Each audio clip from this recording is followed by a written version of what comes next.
Ok, irmãos, vamos abrir a Bíblia, Atos, capítulo 3.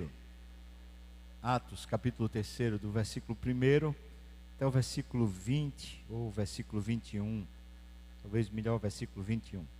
Atos, capítulo 3, do primeiro versículo até o versículo 21.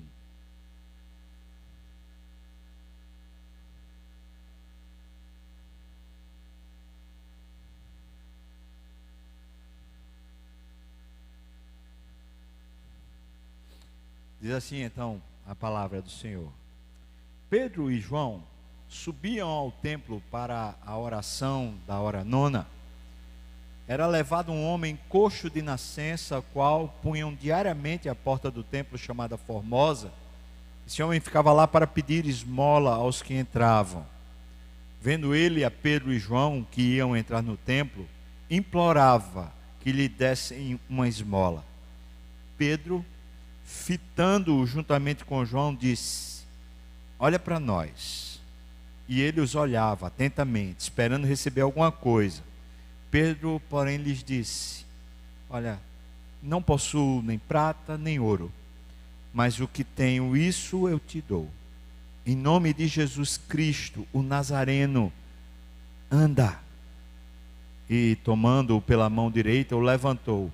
Imediatamente os seus pés e tornozelos se firmaram, e de um salto se pôs em pé.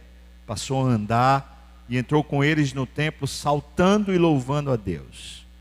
Viu todo o povo a andar e a louvar a Deus. E o povo reconheceu ser ele o mesmo que esmolava assentado à porta formosa do templo. E todos se encheram de admiração e de assombro por isso que lhe acontecera. Apegando-se ele, o ex-coxo, a Pedro e a João, todo o povo correu atônito para junto deles no pórtico chamado de Salomão. E à vista disto, Pedro se dirigiu ao povo dizendo: ó israelitas, por que vos maravilhais disto, ou por que fitais os olhos em nós, como se pelo nosso próprio poder ou piedade o tivéssemos feito andar?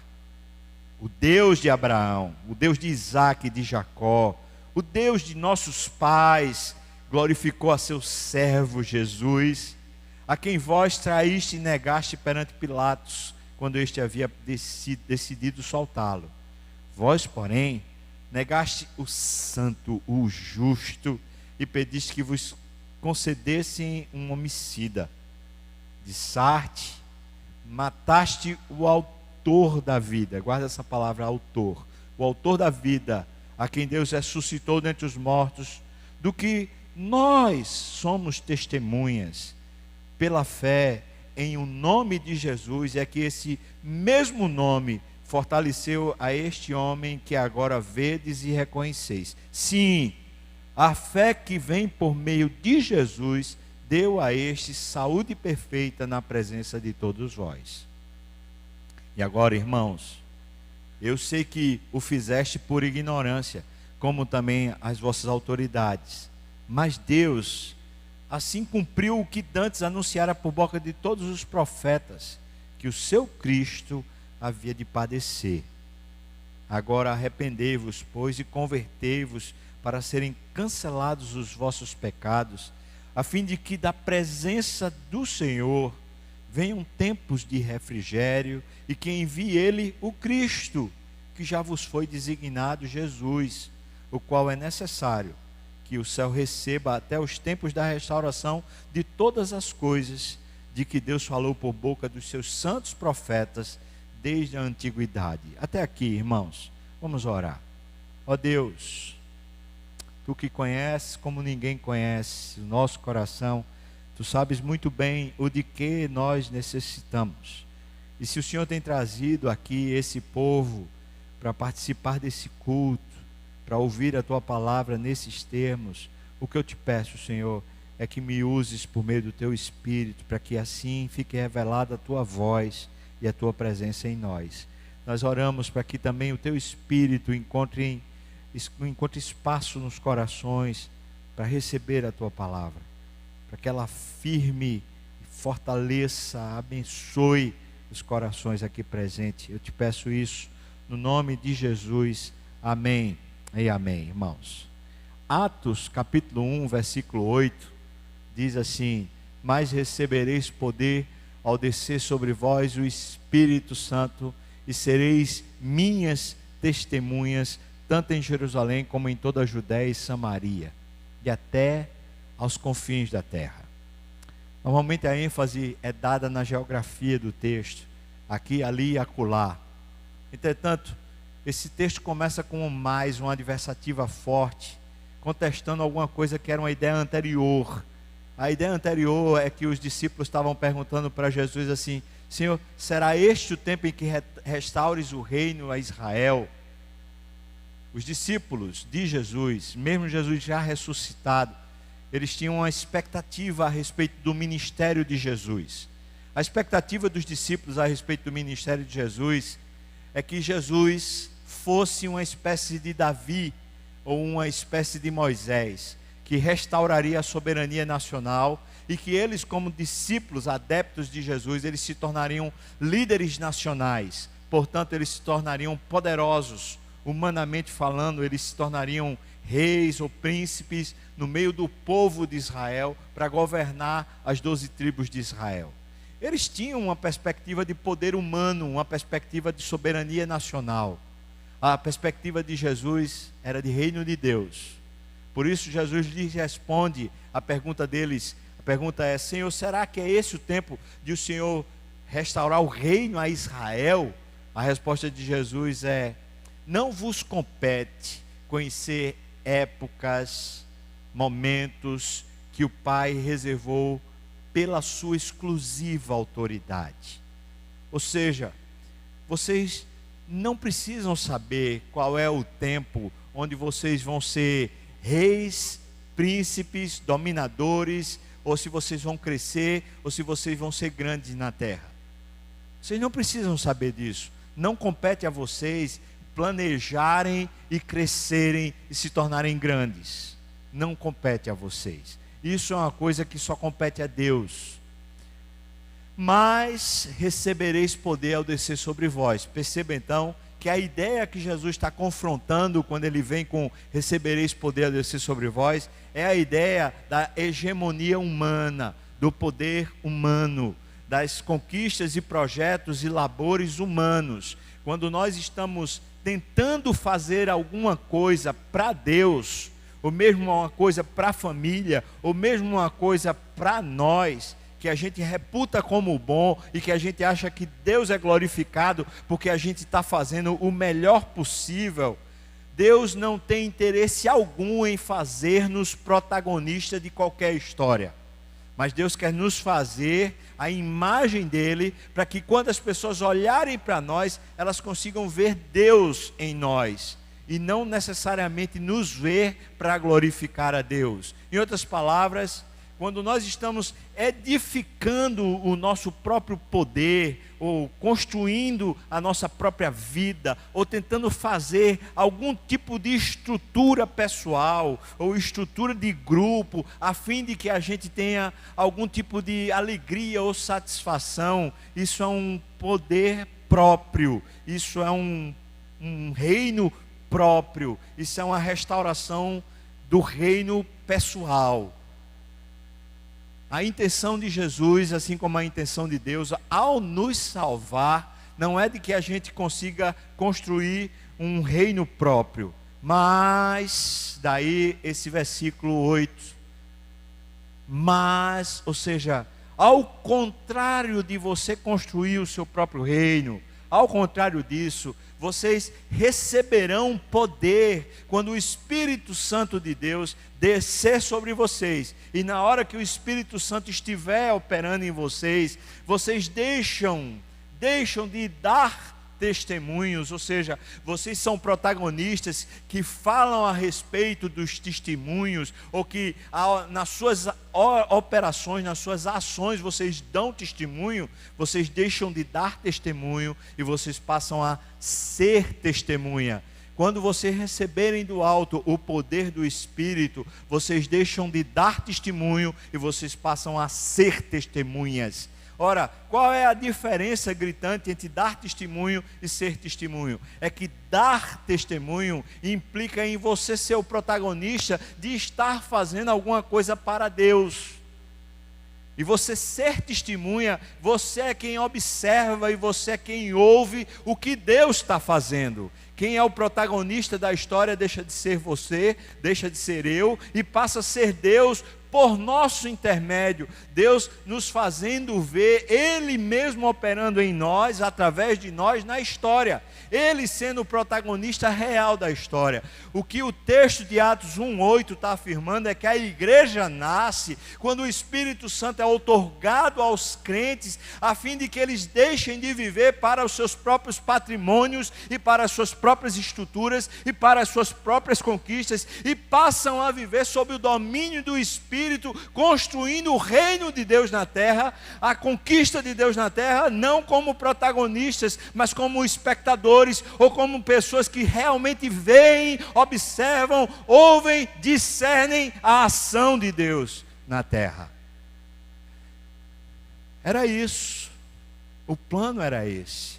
Quando Cristo foi até a cruz, Ele estava matando o nosso velho homem, matando o homem do pecado. E não apenas isto, mas ao matar o nosso velho homem, Ele nos deu a sua própria vida, de tal maneira que Cristo veio habitar em nós. Preste atenção, irmão, Cristo, o próprio Cristo veio habitar em você. E talvez você já ouviu isso, talvez você já veio para reuniões de discipulado, talvez você já participou de discipulado, talvez você esteja desanimado, sentado aqui na igreja desanimado, sem conseguir ouvir essa mensagem com clareza, dispersando a sua mente, porque simplesmente parece que a operação do Espírito não alcança mais você. Porque talvez você esteja tão dentro do seu próprio projeto, tão dentro do seu próprio esforço, tão dentro dos seus próprios desejos, que não há mais espaço para o Espírito preencher e conduzir a sua jornada. Pois hoje, precisamente, o que eu preciso falar é sobre essa ação do Espírito que faz você uma identidade diferente. Por isso eu coloquei no slide inicial uma identidade poderosa, entendendo que é uma entidade que habita na sua ide, ou habita no seu ego. O seu ego agora tem uma identidade divina. Agora deixou de ser você o protagonista, portanto deixou de ser os seus apetites, deixou de ser as suas preocupações, deixou de ser o seu ego, e passou a ser o próprio Egos, que é a palavra que é usada como autor. No versículo 15, dê uma olhada aí. Versículo 15 do texto que lemos, fala assim: de Sarte, falando para os judeus, mataste o autor. Essa palavra autor, ela é essa que eu falei, arquegos, que seria, por exemplo, quando nós dizemos arcebispo, ou seja, o bispo superior. Essa é a ideia primaz do texto. Esse autor, essa pessoa que tem a autoria, essa pessoa que tem o protagonismo, essa pessoa que tem o primeiro lugar, essa pessoa que toma a égide, toma a direção, toma o poder, toma a iniciativa, o autor da vida, o autor da nova vida. Se estamos em Cristo, se fomos salvos por Cristo, a nossa história já não é mais a outra história, a história do nosso ego, a história dos nossos desejos, a história dos nossos apetites, a história das nossas preocupações. Se estamos em Cristo e Cristo de fato habita em nós, a nossa história agora é a história dele em nós. E portanto é a história do próprio Espírito Santo a nos conduzir os passos em direção à vida dele, ou a todos os interesses dele, e não necessariamente os interesses nossos. Os discípulos eram homens como eu e você. Eles tinham, e está revelado em Atos, logo nesse começo, eles tinham projetos pessoais. Mas o próprio Jesus diz: olha, quando chegar o Espírito, vai mudar. E aí quando a gente chega no capítulo 3, que foi o texto que a gente leu, de repente a gente encontra um coxo de nascença entrando no templo, e estão lá os discípulos de Jesus que receberam o Espírito e receberam agora a vida de Deus operando neles por meio do Espírito. E quando o coxo de nascença olha para Pedro e João, ele pensa: o que é que esses homens podem fazer por mim?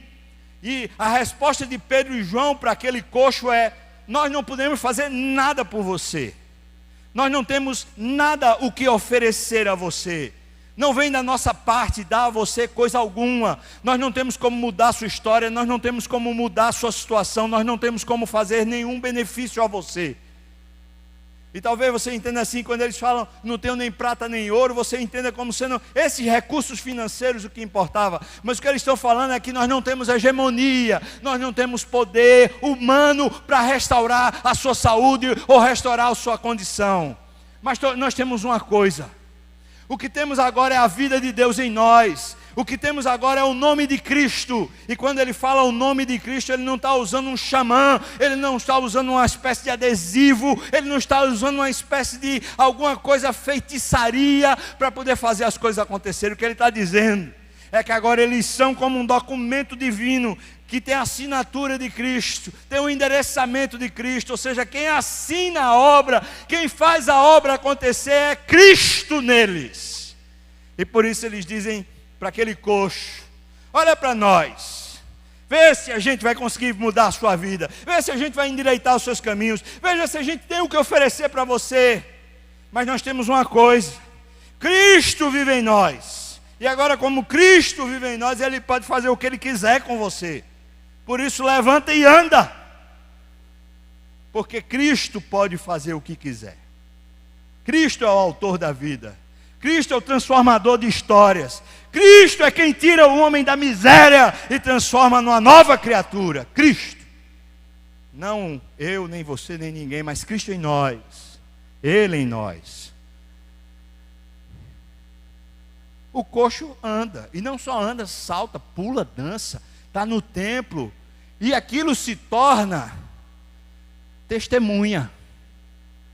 Os discípulos estão vendo o que Cristo está fazendo, eles agora são testemunhas da obra de Cristo, eles estão vendo o que Deus é capaz de fazer, eles estão assistindo, eles estão ouvindo, e o povo todo que está lá no templo começa a falar. E aquilo não fica no templo, porque as multidões que estão do lado de fora começam a falar. Todo mundo está sendo testemunha da ação do Espírito. Todo mundo está sendo testemunha do que Deus é capaz de fazer. E de repente esse povo começa a seguir os apóstolos. Começa a vir atrás, a vir atrás, a vir atrás, como se eles tivessem alguma coisa, como se fosse deles, como se eles fossem protagonistas dessa mudança. E então eles olham e falam assim: por que é que vocês estão me seguindo? O que é que vocês acham que a gente tem para dar para vocês? Vocês estão me estranhando? Não foi pelo nosso próprio poder, não foi porque a gente tem qualquer magia ou qualquer condição de transformação.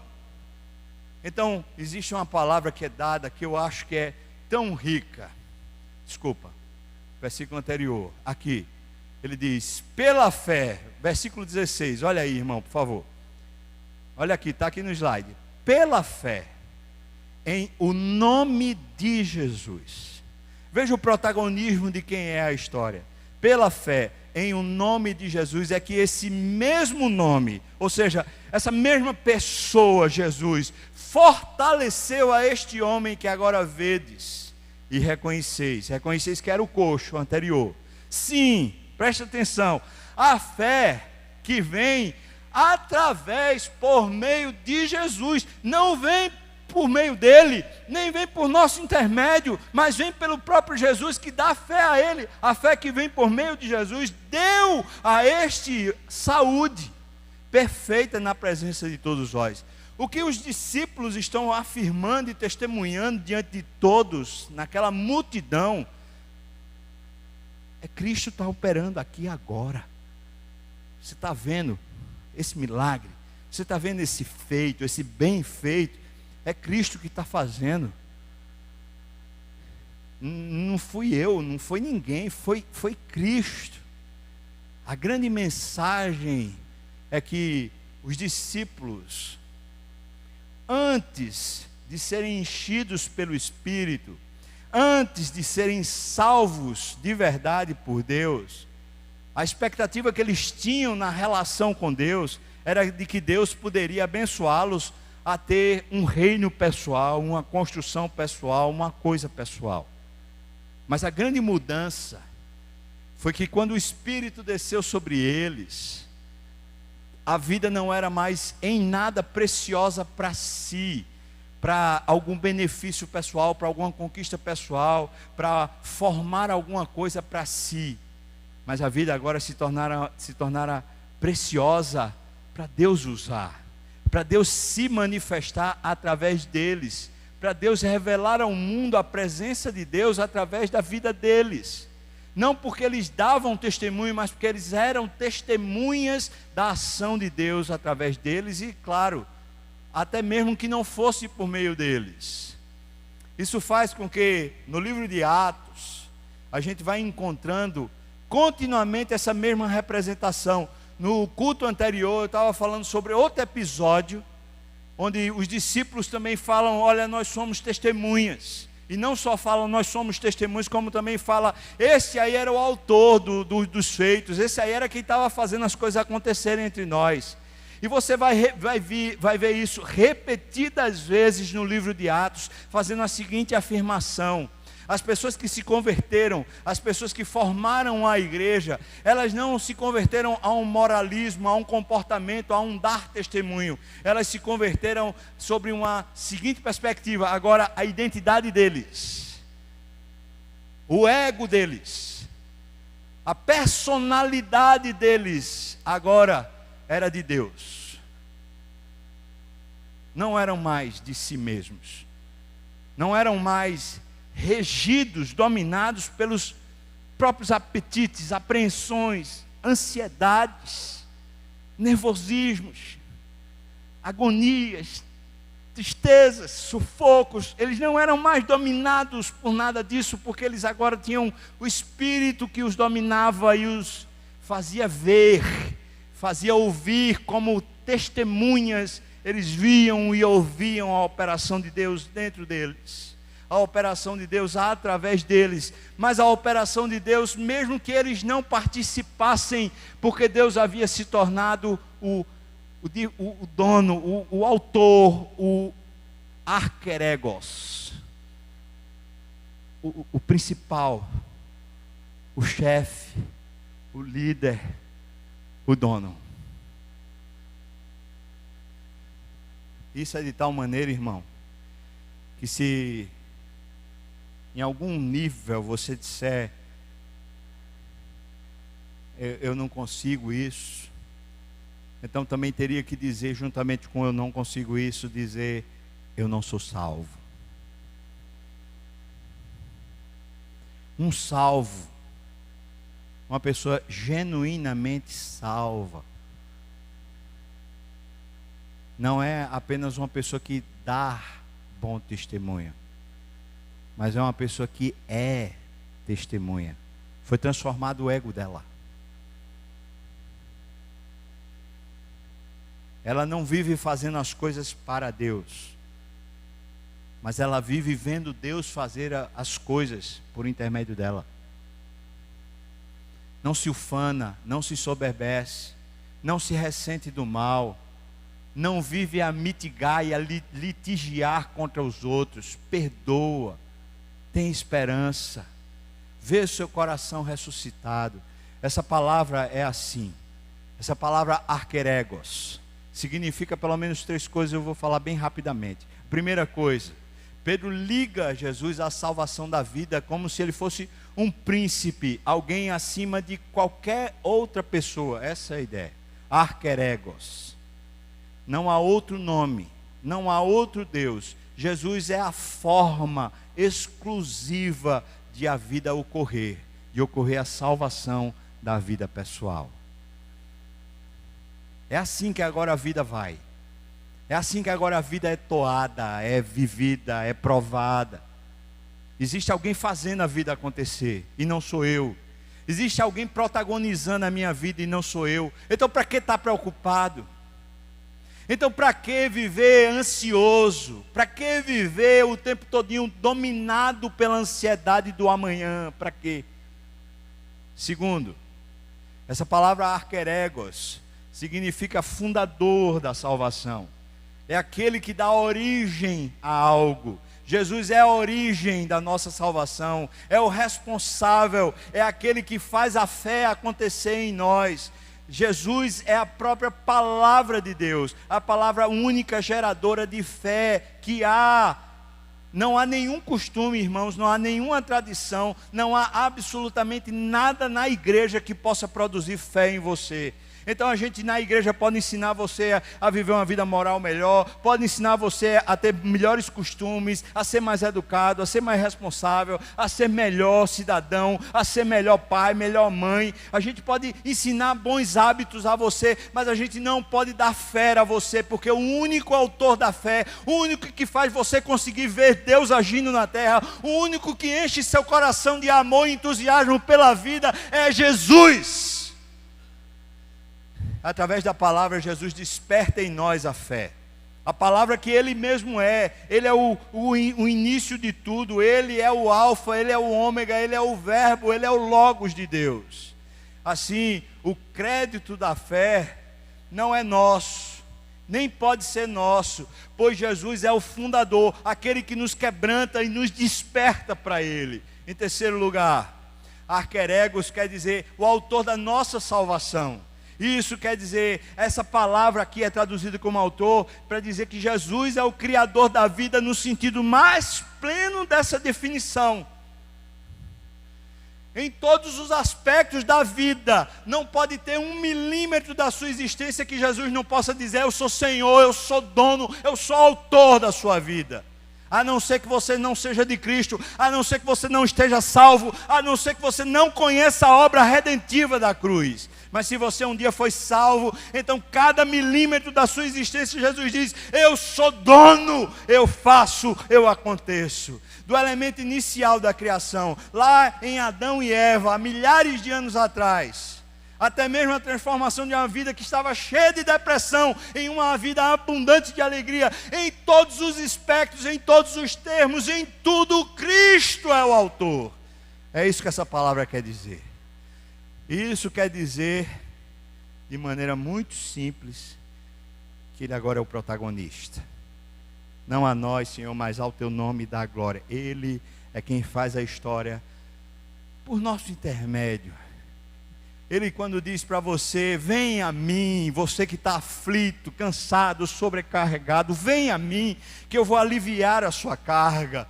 Ele diz como Ele vai fazer isso. Ele diz assim: me dê a sua carga, me deixe carregá-la, deixe carregar a sua carga, e agora pega a minha carga, porque meu fardo é leve, é suave, pega o que é meu. Ele está dizendo: aprenda a viver nessa dinâmica. A vida é operada por Cristo. Ele é o dono, Ele sabe como cuidar, Ele sabe como proteger, Ele sabe como zelar, Ele sabe como fazer bem a você. Ele sabe porque os problemas têm que chegar, Ele sabe a data que o problema tem que chegar e a data que o problema tem que sair. Ele sabe por que você tem que passar pela luta, pelo fiasco. Ele sabe por que as coisas têm que dar errada e quando tem que dar errada, para cuidar bem de você. Ele sabe da perda, Ele sabe do luto, Ele sabe da dor, Ele sabe do choro, mas Ele é o autor. Aleluia. Para lhe fazer bem, para cuidar de você. Ele é o alfa, é o ômega. Ele é o começo de cada etapa. Ele é o dia do começo de cada coisa na sua vida. Ele estabelece cada princípio, cada norte, cada projeto, cada estrutura. Mas Ele é o ômega. Ele é o dia da despedida. Ele é o dia do abandono. Ele é o dia que diz o acabou. Ele é o dia que diz acabou o sofrimento, acabou a dor, acabou o choro, acabou a lágrima, acabou a tristeza, acabou a saudade. Acabou! Ele, Cristo. E quando nós recebemos o Espírito, foi esse Espírito de Deus que passou a protagonizar a nossa história, do qual e da qual nós somos testemunhas. Por isso eu vou dizer uma coisa para você, irmão, já estou finalizando. Você vem e senta na igreja. Você vem e participa. Seja líder, seja o que você for na estrutura de igreja. Eu queria dizer uma coisa para você. É inadmissível que você simplesmente seja espectador. É inadmissível que você não saiba que Deus quer usar você na terra, quer usar você na igreja presbiteriana das graças, quer usar você no emprego onde você está, quer usar você na família, porque Deus é o protagonista e quando Deus age, ninguém impedirá, ninguém. Por isso é inadmissível que um crente diga: eu estou sentado e está muito bom. Não está. Isso talvez só revele uma coisa: a falta de satisfação em Deus, a falta de contentamento no Senhor, a falta de poder do Espírito na sua vida, a falta de doação, a falta de comunhão, a falta de vida piedosa, a falta de suficiência do Espírito. Levante-se, doe-se e diga: Senhor, não a nós, não a mim, eu tenho sido ocupado, eu tenho sido o tempo todo tentado para construir o meu reino. É sempre a minha preocupação, é sempre o meu gosto, é sempre a minha ideia, é sempre o meu valor, é sempre eu.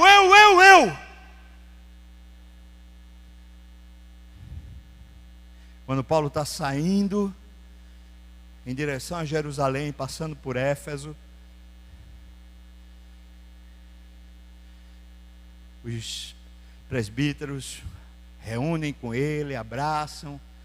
Um profeta põe um cinto, isso está em Atos 20, põe um cinto em Paulo e fala: ao homem que fica com esse cinto, o Espírito diz: lá em Jerusalém o que ele espera são cadeias e sofrimentos. Então os presbíteros, quando ouvem aquilo, abraçam Paulo e falam: Paulo, não vai não, fica aqui, tem muito o que fazer aqui, fica aqui, não vai não. E nessa hora Paulo fala: em nada eu considero a minha vida preciosa para mim mesmo, contanto que eu complete a carreira que me foi proposta.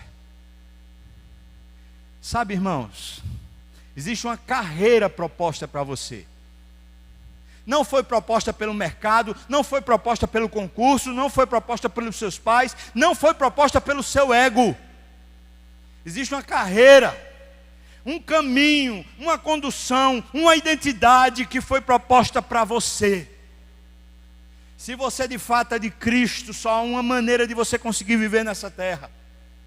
Não é analisando e o tempo todo falando e se queixando e se ressentindo e não, é se doando, é dizendo: Senhor, eis-me aqui, Senhor, aviva a tua obra, aviva o meu coração, enche-me de fé, Senhor, eis-me aqui, faça o que quiser da minha vida. Já não sou eu mais quem vivo, é Cristo quem vive em mim. Só há essa maneira de viver. Eu queria convidar você para dizer isso para Deus: Senhor, eu não quero mais viver, não para mim, nem para os meus projetos, nem para as minhas preocupações. Talvez você chegou aqui e diga: estou desanimado, estou tão triste, estou tão cheio de problema, ninguém cuida de mim, ninguém me ajeita, ninguém me ajuda.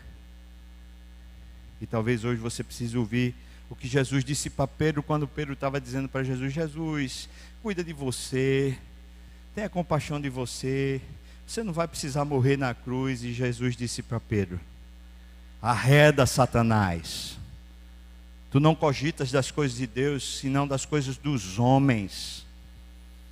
Talvez você precise dizer para a sua alma: arreda, Satanás, para de encher a minha cabeça desse senso de injustiça, ninguém cuida de mim, ninguém me liga, ninguém me quer, ninguém me ajuda, ninguém, e começa a dizer: Senhor, eis-me aqui, está na hora de eu me entregar e de ser servo, e de servir, e de me doar. Me capacita, me enche, me torna pleno do teu poder e da tua alegria. O Espírito que Ele fez habitar em nós é o autor da vida, o autor da vida, o dono da vida.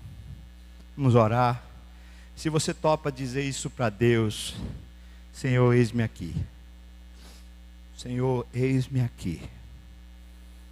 Eu quero, Senhor, ser usado por Ti nos Teus termos, da Tua maneira. Eu queria que você ficasse de pé, irmãos, para a gente orar junto, dizendo: eis-me aqui, Senhor.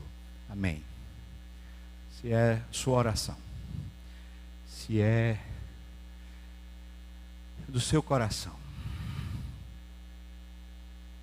Ó Deus,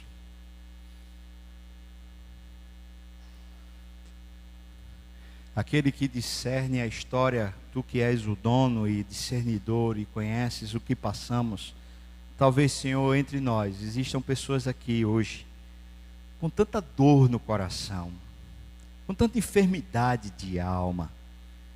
E hoje eu queria pedir ao Senhor que fizesse como o Senhor fez naquela porta formosa. O Senhor tire essa invalidez do coração dos meus irmãos. Tire, Senhor Deus, esse coração coxo, esse coração enfermo, essa alma cheia de tristeza. E ponha hoje, Senhor, um coração que pula, que salta, que vive, um coração que é testemunha da Tua presença na terra, Pai.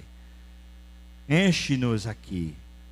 Tu sabes também, Senhor, quantos de nós temos nos esforçado, temos querido, temos tentado, mas tantas vezes nós percebemos que somos tão falhos, fracos, pequenos, insuficientes. Aumenta a nossa fé, Senhor. Faz-nos ver de novo o poder da Tua obra, o poder da Tua presença. Aumenta-nos a fé. Faz o nosso coração também se rejubilar na obra de Cristo e nos fortalece para a Tua glória, Senhor. Ó Pai, abençoa a nossa casa, nossos relacionamentos interpessoais. Abençoa, Senhor, no nome de Jesus. Amém.